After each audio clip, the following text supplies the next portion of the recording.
Sel, tender lang. Dito na kayo sa... Hindi mo naman eh.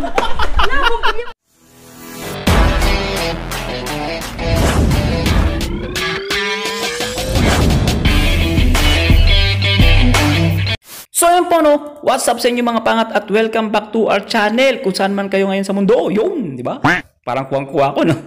At tama ang inyong hinala mga pangat, wala na naman tayong audio. Pero ganoon pa mga pangat, syempre gagawa natin ng malupit na paraan. Habang nagbablog si Jace sa harapan natin at kung bakit tayo nandito sa harapan ng Burger King, bigla kasi akong may naalala mga paangat. At sadya namang napaka-memorable ng naalala ko mga pangat, kaya huminto muna ako ng bahagya dito. Itong Burger King, ito ay isa sa saksi mga pangat nung kami ay nagliligawan pa lang ng ating mahal na ilaw ng tahanan na nasa Pilipinas ngayon mga pangat. Dahil ito ang aming tagpuan mga pangat at matatagpuan ito sa Glorieta sa may Makati lang naman syempre. And way back 1990s mga pangat, sobrang laki na mga pangat ng 500 pesos na pang date mga pangat. Kaya Burger King sapat na. Kaya Burger King, baka naman. At yun na nga, pumasok na ang grupo sa loob ng Burger King mga pangat. Siyempre mamaya na yung main topic natin ha. Samahan nyo muna kami dito mga pangat ha. Kasi itong mga kasama ko mga pangat, takam na sa ice cream ng Burger King at saka sa burger. Talaga naman eh. At siyempre mga pangat, bago tayo, upo muna tayo mga pangat. Maya pa mga pangat, alam nyo ba ha?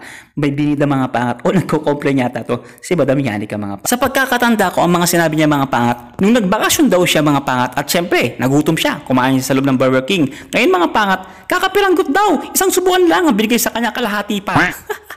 Pinagagalitan ako, parang ako yung may-ari ng Burger King. Kaya sabi niya Janice, iyak. At dumating na ice cream mga pangat at syempre si Madam Yanika mangiting tagumpay mga pangat pati gilagid labas. At yun talaga naman mga pangat, tuwan-tuwa na ang tatlo. Talaga namang para silang nakatikim ng pacifier mga pangat na naihimik bigla. Talaga namang tuwan-tuwa At ako naman talaga sayang-saya dito mga pangat. Ako'y tawa ng tawa dito mga pangat. Tignan nyo, ito yung mga tagumpay. Ang hagod talaga naman ng Janice. Ay talaga namang kaswabe. Bilog na naman ang buwan. Ayun, oh, di ba? Bilog ang buwan mga pangat. Oy, naka-red pa.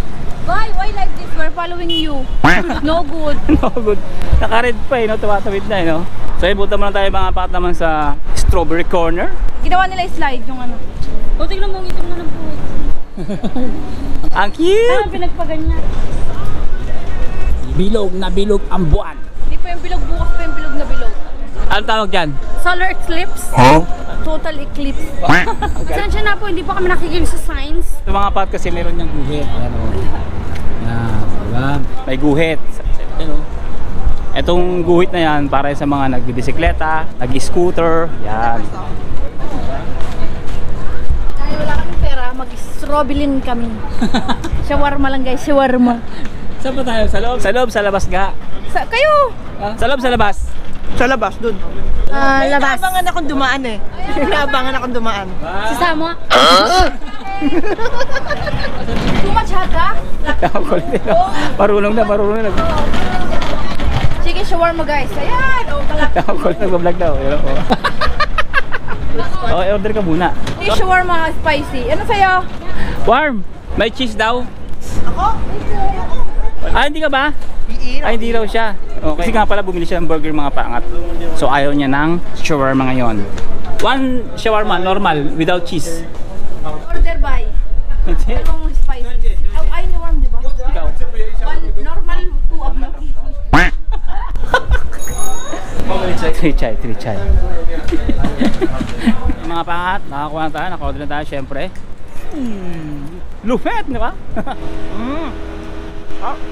Nagsasarili boy! Sinasabi ko sa'yo. Uy, nag-order ka ng chai? Oo, 3. Sa inyo mga pangat, habang nandito tayo at naghahantay mga pangat ng order natin na shawarma at saka chai. At tanongin natin itong mga naboboring na mga kasama natin. You know? Siyempre, tatanungin natin si Yanika. Kaya siyempre, dahil siya nakakalam, siya yung sasagot. At siya rin yung magbabasa. No, hindi naman as in fully, as in like, you know everything, like 100%. Yung based on experience ko lang. So, ang question mo, dahil mo pa sinasabi. Ni Kurt Legaspi. Shoutout daw kay Kurt Legaspi. Hello! Boss Rojan, ano ang Lazada or Shopee ng UAE? Pati kung meron bang home credit dyan para sa mga walang credit card pero gustong bumili ng mga bagay via installment, salamat. Ang dami din noon. Ano pang iba? Anong tawag dito, Worms? Kaya mo na. Kumakain. Meron ng Noon. Actually, meron din kaming Shein dito sa UAE. And then Amazon. Meron ng Amazon din. Meron din tayong Karim. Tapos meron ding Temu ngayon. Yung makabagong application ngayon na parang binuboost nila. Parang tinatapatan nila yung Noon. Which is Temu. Ayun yung parang pinakalasada. Oh, yun. Mag-search ka ng item na kailangan mo and then may mga lilitaw na mga item doon. Tapos pipili ka kung alin doon. Tapos at the same time may mga reviews, may prices na din. May 1 dirham sale, gano'n. Ayun yung pinakalasada. Yes, Shopee. At saka actually ngayon most of the businesses dito may mga online shopping na. So you can just search their like online link nila and then you can do online shopping na din. Tapos nag-offer din sila ng installment payment, like for example sa Lacoste bibili ka ng bag. Then sa payment option may makikita ka doon ng via credit card, Visa card. Meron din kaming Tamara or Tabi. Dito pumapasok na yung parang kung wala kang credit card, paano ka makakapag-installment. Yun ang tawag namin doon Tabi. Para siyang actually basically para din siyang credit card. Pero kung i-register mo lang yung ID mo sa application na yun, tapos magkakaroon ka ng digital card na Tabi. Parang Tabi payment accepted yung isang store. Tatanungin ka nila kung paano ka mag-payment. Kung ma'am, are you willing to pay cash, card, or Tabi? So kung may Tabi sila, tap nila sa system nila yung Tabi, tapos automatically magdideduct siya kay Tabi mo, which is yung kung may limit ka man. So magdideduct yung full amount, pero yung bayad mo, yung pinakaunang ba niya kasi mahati siya sa into 4 months. Dapat may nakalink ka na Visa card or debit card sa Tabi mo kasi automatic magde-deduct yung first month mo. Sa tas yun, may remaining 3 months ka pang babayaran. Pero ngayon, nagbago na rin yung terms and conditions. Sa experience ko lang kasi dati kapag nag-purchase ka ng, halimbawa, pinorchase mo si item ng June 2. So, July 2 yung next payment mo. Ngayon, nagkaiba yung online nila tsaka yung direct purchase. Si online purchase, pwede mo pa siyang i-extend. Tapos yung same date, yung pagbabayad, halimbawa, bumili ako ng ticket, June 2 siya binili. Next month, yung bayaran niya ulit July 2. Pero yung direct purchase, halimbawa ngayon, nasa shop ako ngayon sa Lacoste, bibili ako ng bag. Tapos magbabayad ako through Tabi. Meron siyang date or cut-off. Yung na-experience ko, yung mga binili ko from June 2 hanggang June 12, nag-accumulate siya into one payment, which is ang due ko, June 19 na, nasa second payment na ako. Tapos wala pa siyang extension, method, di gaya ng online purchase. May chance ka pang mag-extend kung wala ka pang pambayad. Yun lang. Nagbablog din kasi mga pa si Janice. Kapag nagbablog siya na intro po, natatawa ako. So, ano yan? Vlog mo ba yan? O ano? Facebook lang. Vlog nga yan. Vlog sa Facebook, di ba? Guys, nagmamakaawa ko sa follow niyo naman ako, Tags Cabrera sa Facebook. Yeah. Pero marami ka lang dapat i-upload, ha? Oh, madami, doble-doble pa nga eh. So yung mga pa, sana maging maliwanag sa inyo, no?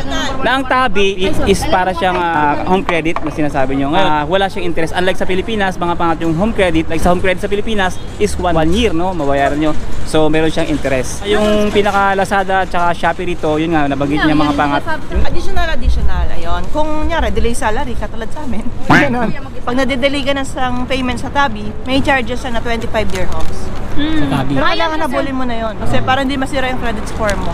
Yeah, based on my experience naman kasi since hindi ako nadidili, hindi sa mayabang ako never, takot kasi talaga ako sa utang. So, bago siya dumating yung due payment ko, make sure kung meron ng laman yung card ko, binabayaran ko na siya. Kaya yung 25 dirhams na yun na sinabi niya, hindi ko yun alam. Tawag na penalty. Penalty and charges.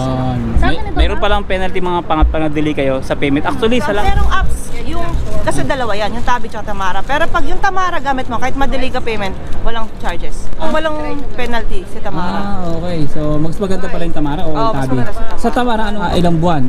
4 months to pay din. 4 months 4 months din para. Actually, dati 2 months lang yan. Pero parang, nagiging matindi yung labanan ni Tabi tsaka ni Tamara. So, si Tamara, nag-offer na din siya ng 4 months.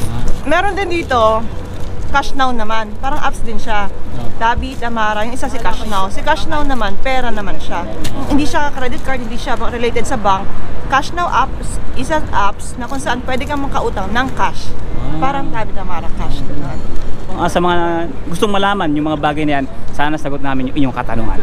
Diba? O hindi kami related sa mga nabanggit namin mga application. Hindi kami related dun ha. Wala kaming kinalaman dun.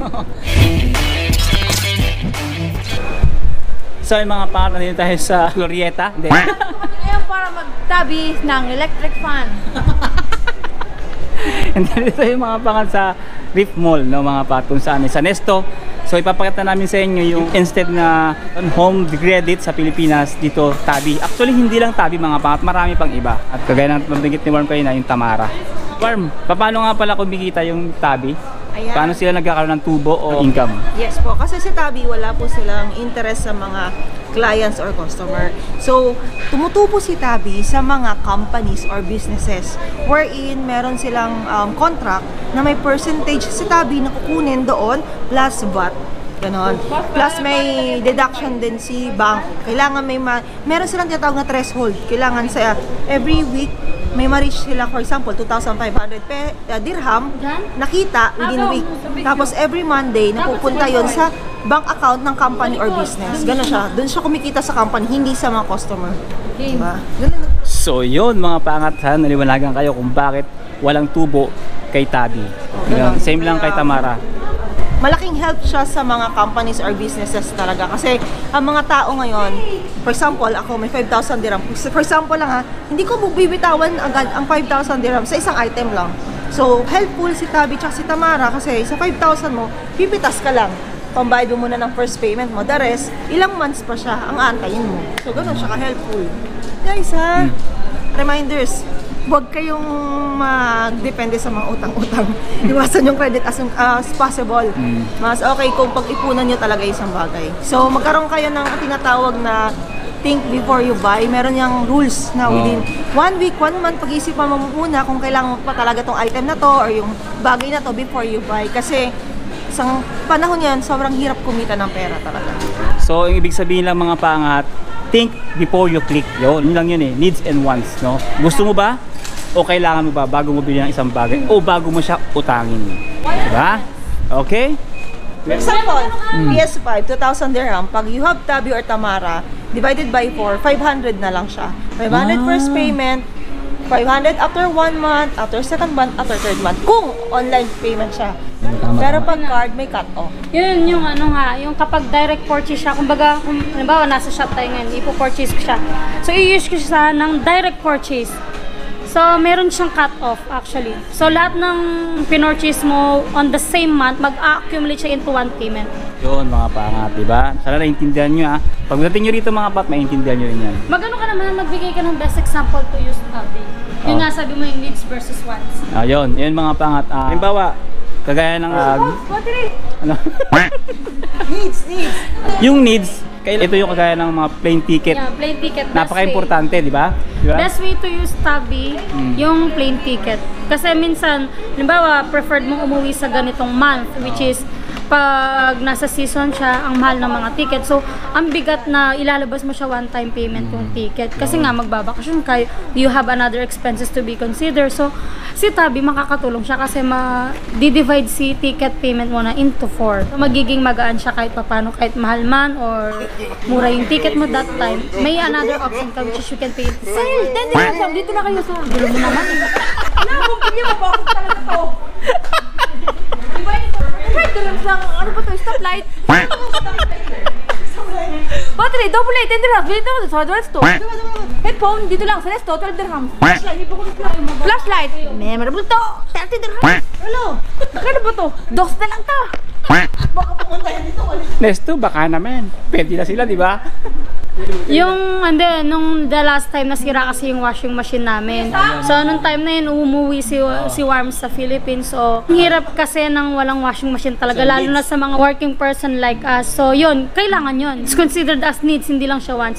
So, kinabukasan, since nakita namin si Nesto may Tabi payment, activated na yung store nila. So, yun, agad-agad, nakakuha kami ng washing machine. Like, instantly, kasi nga, i-use namin yung Tabi, which is na may 4 installment plan siya. Hindi gaya nung agad-agad, bibitawan mo yung ganong amount, di ba? Yun mga pangat, di ba? Yun yung needs versus wants, no? Sana maintindihan nyo maigi ang ibig naming sabihin. Ipapakita muna natin yung sample ng Tabi. Dali, sample na natin sila. Okay, ito mga pangat at sample ng Tabi. Ito Tabi mo to? O yan, ito Tabi. Pwede na kuya? Oo. Pwede na. Ang tangkad din, no? Kaling pabangot sa kilikili, ano? Ano na? Pabangot kilikili. I like your cologne. Hindi maintindihan na kami Port mo sa Philippine money, 16 dirham, siguro umabot ito na mga 800 pesos. Pero mura pa Yan. rin. No? Sa Pilipinas, magkano to? Mga ganito? 1 to 1.5. So, Hindi, ang ibebenta pa sa'yo, walang ulo. Sabi ko nga sa'yo, nagtanggi kami ni Mama. Sabi ko doon sa nagtitinda, Kuya, pabili pong electric fan yung pong may katawan sana. Wala po lahat, ganyan. Sabi, 699 lang. Umura lang eh. Mas maganda na yung ganito. Ito na yung... At maya pa mga pangat, hayaan nyo kaming ipakita sa inyo ang mga pangat ang presyo nito mga pangat ng washing machine. Ang brand nito mga pangat ay karamihan ay G-Pass at saka kung ano-ano. Siyempre mga pangat, kayo nang humusga kung mura lang ba sa Dubai ang mga ganitong klaseng washing machine or sa Pilipinas. Yan po ang presyuhan dito sa Dubai at i-convert nyo lang mga pangat sa 15 pesos, 13 pesos, and 14 pesos. Mga pangat yung presyuhan ng mga rito. Yan o, Northway. Yo, 600 dirhams lang. Ito na. O, diba? May presyuhan, 60.99, di ba? Ay, ito maganda, kuya. Yan. Kasi pipinti sa kuryente. Full 5 star, yan o. paras kasi sila tatak. Oh, G-Pass, Ito, general. lang kuya. Tingnan. Saan? Samsung pa naman. Yan ako po. Takpe. Twister eh. Tapos kamala, 1,000. Pero ilang kilo to? 7 kg. 15,000 lang. Ito? Kuya, ito 10 kg. Ganda oh. Toshiba oh. Dito na ako 10 kg. Panasonic? Panasonic. 10, 7 kg. Ah, ito? Ang laki. Saan pa naman laman 10 kg? Yan, loob. Ayan, 10 kg nga. At saka Capacity. tingnan mo yung ano, ang laki. Yung drum no? Mas mahal din, 1,200. 1,2. Oh, laki nga, 1,2. Pa-check mo sa Pinas kuya kung magkano. 1,299. Comment down below mga pangat sa mga kung magkano yung ganyang presyo. Kung G-Pass kasi walang G-Pass doon. Samsung lang. Touchscreen. Touchscreen? All. Captain Barbell! Wasak si Captain Marvel. Hindi mo na mabayar si Ragan. Display. Ang dumi no? Hindi yan dumi kasi ano yan, black kasi yan, hindi yan domestic naman. Asan na nga? Hindi yan dumi. Oh. Hindi yan dumi. Oh. Dirt lang. Workingness. No, this workingness to before customer service. Oh, yeah, alam niya. So, Okay. Ito lang yung card. oh, yan. Tapos itatap ko siya, direct purchase siya nun. Tapos mag-deduct na siya sa debit card ko yung first month. Yun. Kumbaga si Tabi, sisingilin niya na ako agad. Na may nakalink isa sa mga debit card ko doon. Basta Kumbaga, may dapat may debit card. It's like Tabi between the store and then Tabi between me only. Yun. Ayan, tatapos si Tabi. Akala nyo mayaman kami, tabi lang kami. Thank you so much. Thank you. Oh, siningil na ako ni Tabi. Nag-debit na siya. Yung first time. Yung unang payment. So, Kaya hindi nyo kami pwedeng hold the pen dahil tabi lang. Tabi-tabi lang, lubog, lilitaw. Inutan ka lang kahit doon ka muna susulok. pinabayaan sa gitna na At syempre mga pangat, bago natin tapusin itong vlog to, syempre mga pangat, shoutout nga pala kay Adit Venture. Shoutout idol from Murakabat and Upper Bikutan, Taguig. Shoutout sa mga taga-Upper Bikutan yan. Taga-Upper Bikutan ka rin pala. So magkalapit tayo sa Pilipinas. Magkalapit din tayo rito sa Dubai. I hope na magkasalubong tayo dyan sa kalye ng... Sa kalye. Sa kalye ng Murakabat. Yan mga pala mga pangat, no? Syempre sa susunod, kuya or sir, boss, gano'n na lang. Huwag ng idol. At syempre, papakita sa inyo yung bilhin nating electric fan. Tingnan ang number 3 kay Lilipad. Malakas. Ang kagandahan pa po nito, kahit magrambulan po yung magkapatid, hindi po matutumba sa kanila. Kasi mabigat siya. Mabigat. Ito mga pangat, galing to kay Erica. Ikaw may jowa ka eh. Gagawin ko yan, tapos lalagay ko sa gilid namin, no? Oo. Tapos, hello baby, hello baby. Sunog. Sunog. Imbis na happy ending, nasunugan kami. Na nga mga pangat, nandito kami sa bahay ni Erica para kunin ang kanyang pamana sa amin na kung ano ng mga abot sa bahay, syempre bed at saka comforter. Ayan, makita kita yung mga pangat at saka itong pinakamalupit mga pangat. Ayan na yung gusto mo ma. Yan, so ilalabas na namin to kasi panahon na para siya ibitawan. Sabi ko na, sentimental value talaga. Marami na siyang sakripisyo. Sa mga pangat, siyempre. Mga pangat, siyempre, agad dito lang itong vlog namin ha. Maraming salamat sa panood. Siyempre, don't forget to like, share, and subscribe. See you in the next one. God bless you all. Thank you sa mga pangat. Let's go! Ay, hindi pala si Rosalie. Nagalit. Ang ingay ko. Ang ingay. Ano ko nalaman niya, nag-iiwa ako ng talong, ha? Nagalit si Rosalie na mga ang ingay namin. Si Rosalie andyan na pala mga pangat. Karating lang. So wala pa tulog. Medyo nag-init yung ulo nung sumigaw-sigaw ako din sa labas. Guys, 2 flashlight. Magkano ba ito? Sige, presyohan ko na. 75 dirham. 119 pala, sorry. Sorry Rosalie. Shoutout sa'yo.